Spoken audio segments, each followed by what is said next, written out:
আসসালামু আলাইকুম, কেমন আছেন সবাই? আশা করছি সবাই অনেক ভালো আছেন। আলহামদুলিল্লাহ আমরাও ভালো আছি।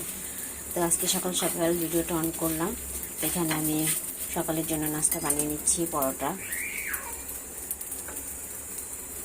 আজকে সকালে নাস্তা হচ্ছে পরোটা, ডিম ভাজা আর হচ্ছে মাখন। সাথে তো চা অবশ্যই থাকবে, চা ছাড়া তো সকালটা জমেই না।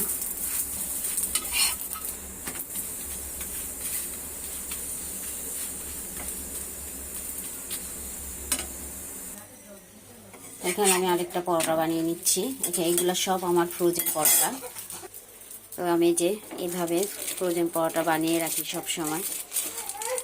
সকালবেলা বানিয়ে রাখলেও সুবিধা হয়। ফ্রিজ থেকে বের করলাম আর আমি ভেজে নিলাম। এখানে অনেকগুলা আমি পরোটা ভেজিয়ে নিয়েছি।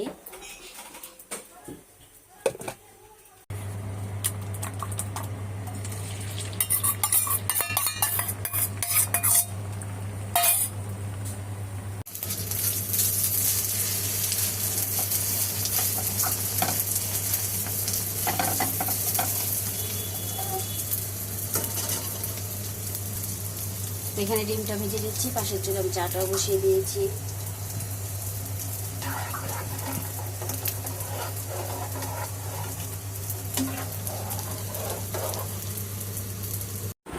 তো সকালে নাস্তা খাওয়ার পরে এখন দুপুরবেলা চলে আসছি রান্নাঘরে। এখন এই যে আমরা আনছে, আপনাদের ভাইয়া কিছু আমরা আনছে, পেয়ারা আনছে, এগুলো এখন কাটবো। দুপুরের টাইম এগুলো ভাবতেছি বাচ্চা আসছে, কেটে বাচ্চাদেরকে দিব খাওয়ার জন্য, তারপর রান্না বান্না শুরু করবো। তো আজকে রান্না করব গরুর মাংস আর শিং মাছ দিয়ে। শিং মাছ রান্না করব আর পেঁপে ভাজি করবো, আর শিং মাছের ডিম বড়া বানাবো।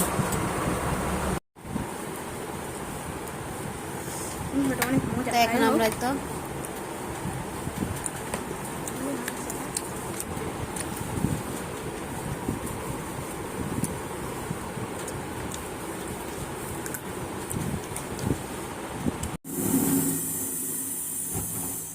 শিং মাছের ডিমটা সিদ্ধ দিয়ে দিলাম, আর পাশের চুলায় আমি পেঁপে আর আলু ভাজিটা কেটে নিব।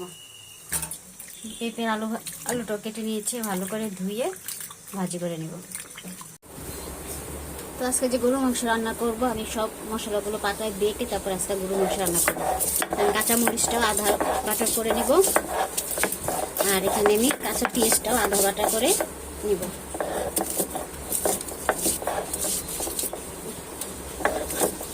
আদা রসুনটা বেটে নিব। আদা রসুনটা একটু মিহিন করে বাটবো, নাহলে আদার মধ্যে যে ছোবাগুলো থাকে না, মুখে লাগবে, তার জন্য একটু আদাটা আমি মিহিন করে বেটে নিব।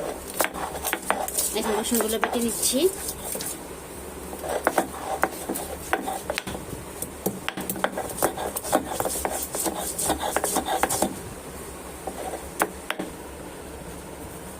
আদা রসুনটা মিহিন করে বেটে নিয়েছি। প্রেশার কুকারে আজকে গরুর মাংসটা রান্না করব।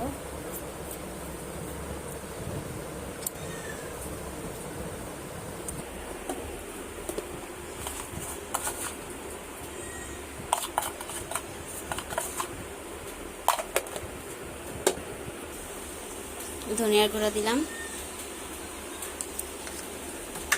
তারপর দিব জিরার গুঁড়া,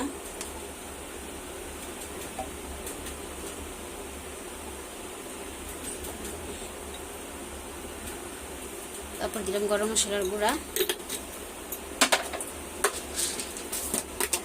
গোটা গরম মশলা দিয়ে দিলাম, মিক্সড করে নেব।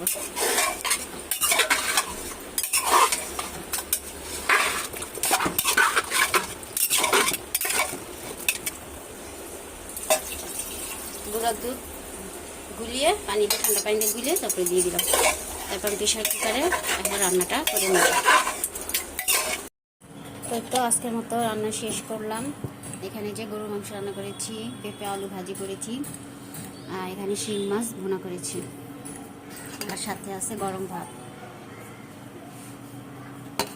তো আমি শিং মাছের ডিমটা ভর্তা বানিয়ে নিই, সেটা আমি রিলের মাধ্যমে শেয়ার করে দেব।